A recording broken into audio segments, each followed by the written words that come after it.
Hi guys, welcome to my channel. Today we'll be creating a vector character from a sketch. I have previously sketched my little Miss Melanie character and I'm uploading her to Illustrator so that I can work. This tutorial I will use the pen tool, pencil tool, ellipse, and rectangle tool just to create this character. So first things first, make sure you're always naming your layers, creating groups to keep your character organized.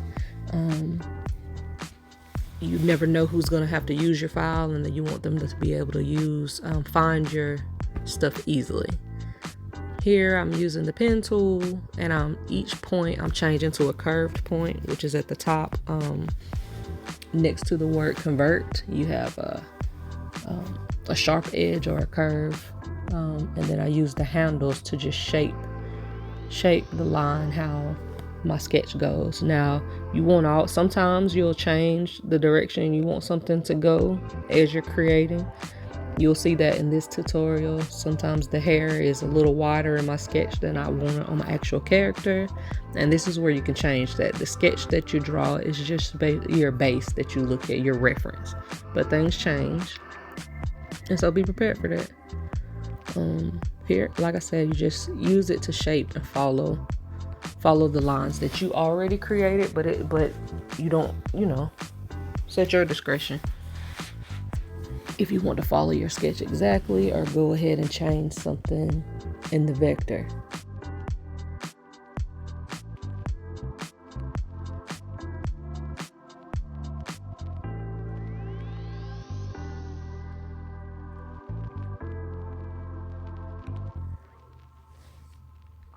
Here I'm using the pencil tool or paintbrush tool for lines that I don't want to connect. So I use the pen tool to make the shape of the ear, and I use the paintbrush tool just to draw the line that shows like the crease in the ear, and connect them. That way I don't have to make that a stroke or a shape. It just works easier that way for me. So I create the shape with the pen tool and use the paintbrush tool to add details to the shape. Now the color comes in with the fill, but the first thing I do is sketch out my entire character using just strokes and lines, and then I go back, like once I finish the face, I'll add color. I add the fill color, which is to the left. Right now the fill has the red dash in it that shows that there's no fill, and you see the black open square that represents the color of my stroke, which is the line that I'm using to create. Now sometimes you can, like with eyes, sometimes ears, but the way my character is facing, her ears are two different shapes. But sometimes with the eyes, you don't have to create two different ones. You just create one, copy it, and then flip it and just reshape. That'll save you time, especially if you're working on deadlines. If you have the time to spare, you can go ahead and create both. But if you're working on a deadline, that just saves you time. And so that's what you'll see me do with this eye. It's on the left side of the screen, but it's the right eye because we're facing the character. So I'll just make this eye and then copy it and flip it horizontally.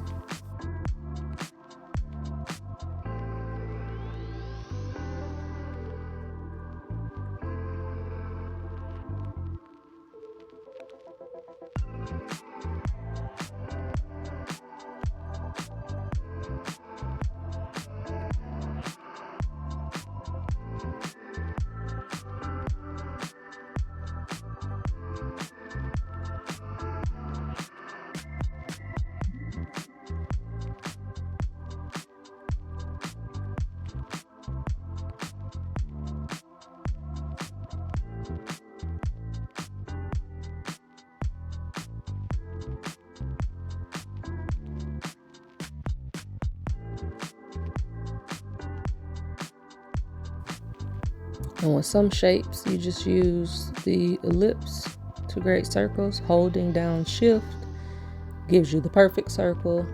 If you don't hold shift, you can manipulate the circle to be whatever shape you want. And here you're seeing copying all the eye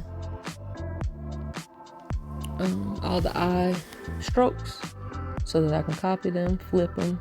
If you get your pointer tool and hold down shift, you'll see two double triangles appear on the screen, and that's how you know that you can copy it. Again, get your pointer tool, hold shift as you're moving it, and that's how you get your copy. See, that says, so now it's just me manipulate. Now I'll just have to manipulate to get the eye the shape that I need it to be, but I don't have to recreate the lines.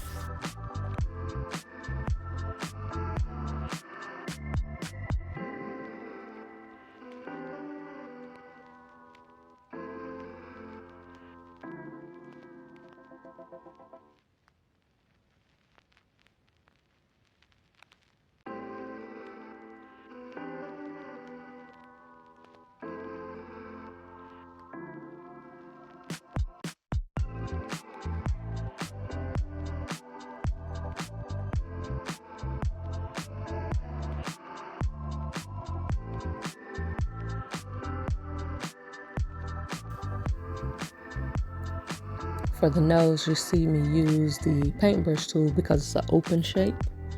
So I use paintbrush and pencil, that's a better way to describe it, for all open shapes, and use the pen tool for closed shapes or shapes that will need a fill color. That's the better way, that's the best way to explain it. So that's me. Again, this is my preference on how I like to do my characters. Everyone has a different preference. This way just works best for me. So again, the pen tool I use for closed shapes that will have a fill, face, arms, legs, clothes, and I use the pencil or paintbrush tool to do open shapes like the nose, because it's just a line sitting on top of the shape, so the fill will be under the line and it will still show. And you can see to the right, I'm naming each layer, making sure they're organized. So I have the face and everything under the face. Then I created a group for the hair, and then I'll create a group for the shirt, for the clothes, and that will include a group that contains the shirt and the overalls. Then there's one for the shoes. So this is very important. It helps you get back to the layer you need. Once you start adding fill, if you see that, oh, this shape needs to be in front of this shape in order for this color to show, you can easily get back to your layers. That's the most important part to me working with Illustrator or even Photoshop. I use this same practice in Photoshop, but it's just, that's my number one practice, is making sure I stay organized with my layers. Another helpful shortcut is Control Z. If you ever just make a mistake and you want to change it, or you move the wrong layer, Control Z on PC helps you get back to it, removes the very last step. That's just a helpful quick key that I like to use.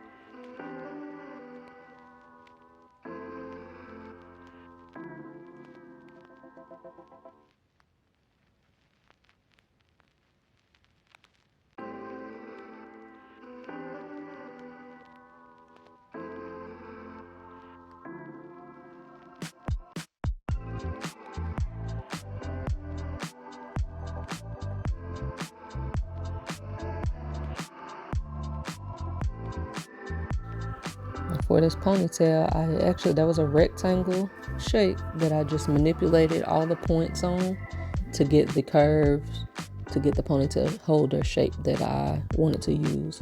I'm using the paintbrush tool actually for the hair, the puffball ponytails, because once you draw a shape, it's easier to me for different curve shapes.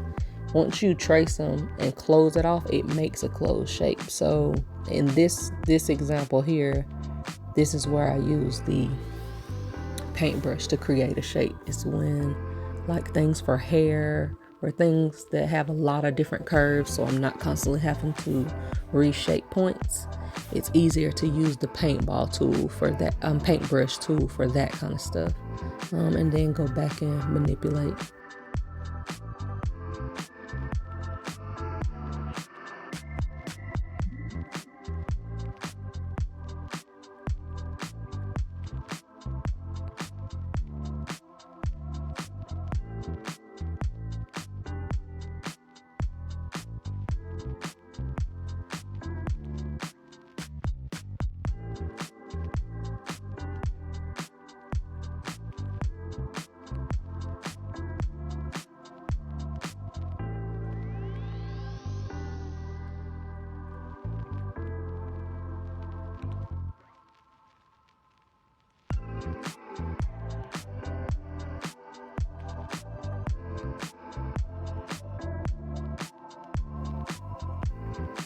And remember, if you're familiar with Illustrator, then you know that just because you can see the lines right now, you know that the fill is transparent, so you won't be able to see those. But if this is a new experience for you, remember that you working with transparent layers right now, only the outside stroke, so you can see through your image, basically all the lines you're creating. But this is when you're adding fill, which is what I'm doing now, adding fill, just to see where the hair will fall and how I need to move layers in front of other layers so that the colors don't bleed through. So like I just filled in the ears, and I had to move them out of the group that I created and into the hair group so that the hair isn't in front of the ear, it's behind the ear. So, but I was able to find it easy because it was named. And so here, and so I turned on the layers just so I can see the placement, basically. I hope that makes sense.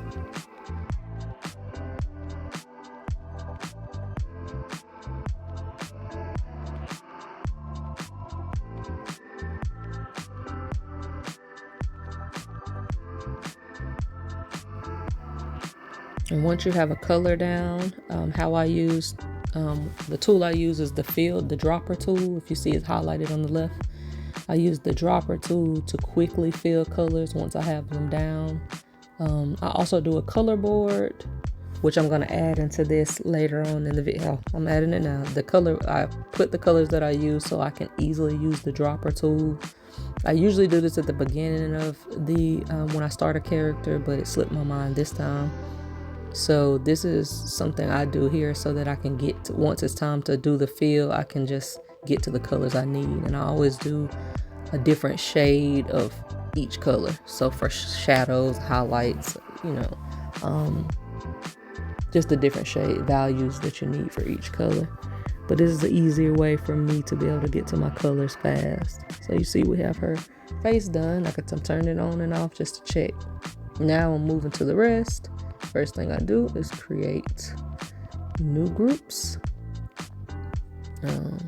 body, and like I said, I'm creating the lines now, but some stuff won't stay in the same group because it needs to be in front of a color or behind a color. So you'll realize that as well, which is easy fix. You just move it out of the group into the group it belongs to.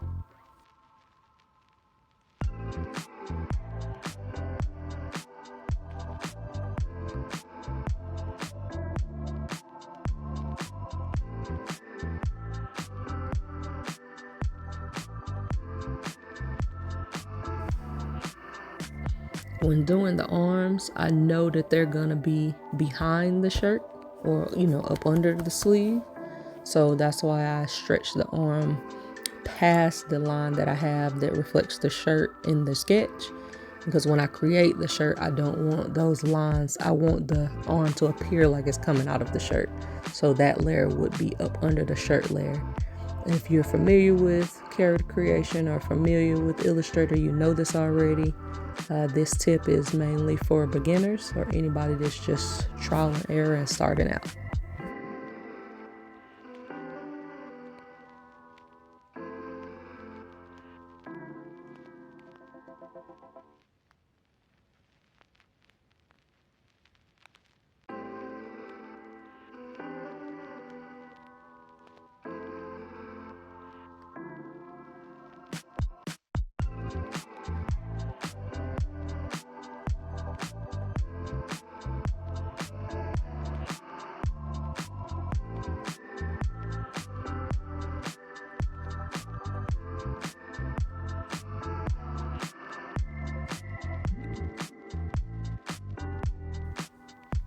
The hands are a perfect example of using the pen tool for the main shape and the paintbrush or pencil tool to create the details inside of that shape. And I always make sure that my paintbrush lines connect with my pen tool lines, so that when I add the fill, there's no like blank space, empty space, and everything looks like it was drawn at one time.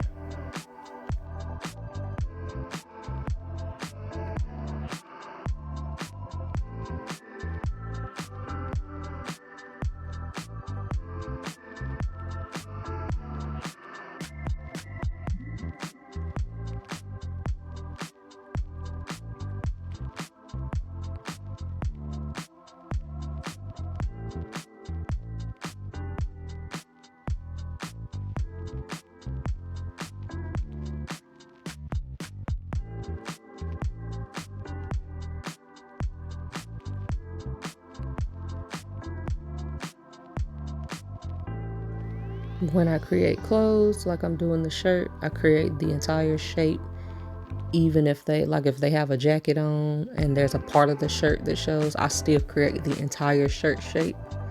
I don't know, it just makes it easier for me. Once it's time to add shadows, I have the complete shape there. My shadows can go behind whatever layer is in and then peek out. It's just a good practice for me. You don't always have to do that. You can only create shapes you see, but to me, the shirt would have been broken into so many parts.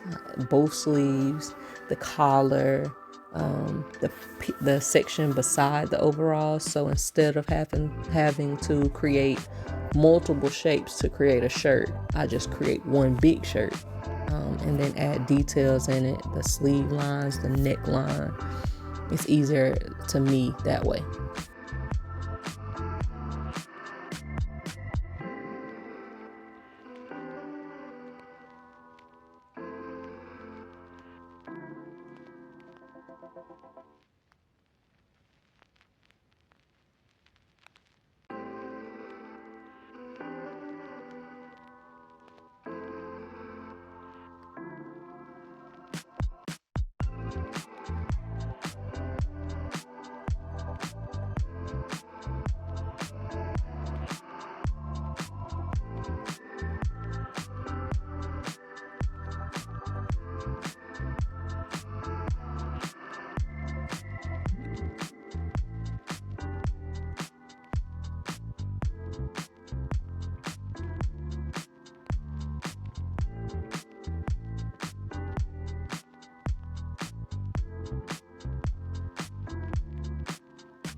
On the shoulder straps, I use the rectangle tool, but when you click an anchor point, you see the circles. Those allow you to change it from a point to a curved edge.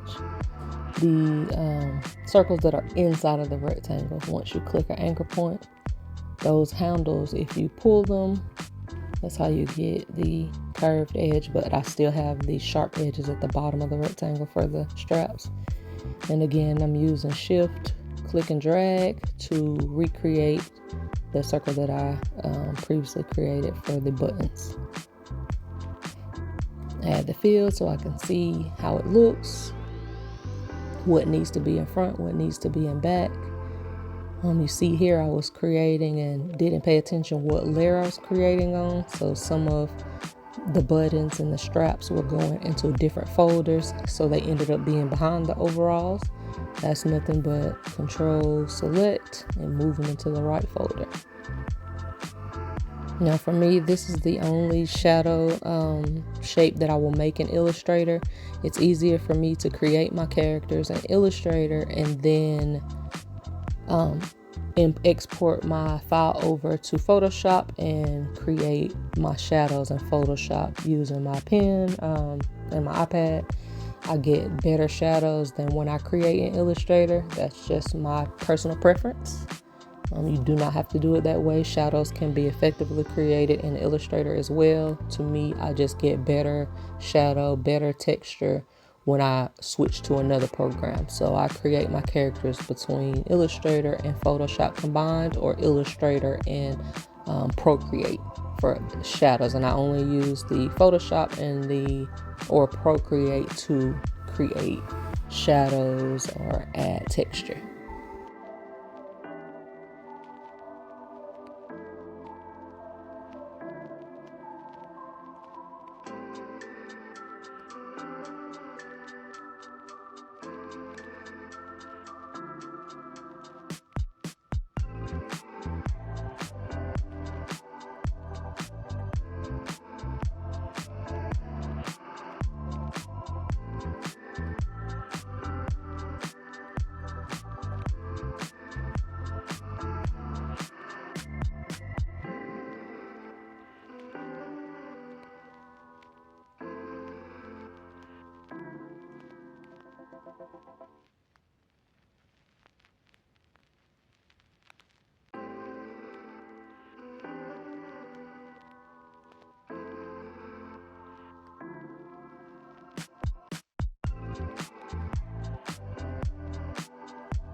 And creation is all about trial and error. So here you'll see me playing around with different brush shapes, stroke sizes, to see how I want to do the laces. And you just sample, see if you can get your right shape, and then Control Z to remove it and try again, or delete. But that's all I'm doing here, just figuring out what shape I want to use for the laces.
And here we have the finished base, and I call it the base because I still have to add shadows and textures, but that's how I create characters inside of Illustrator.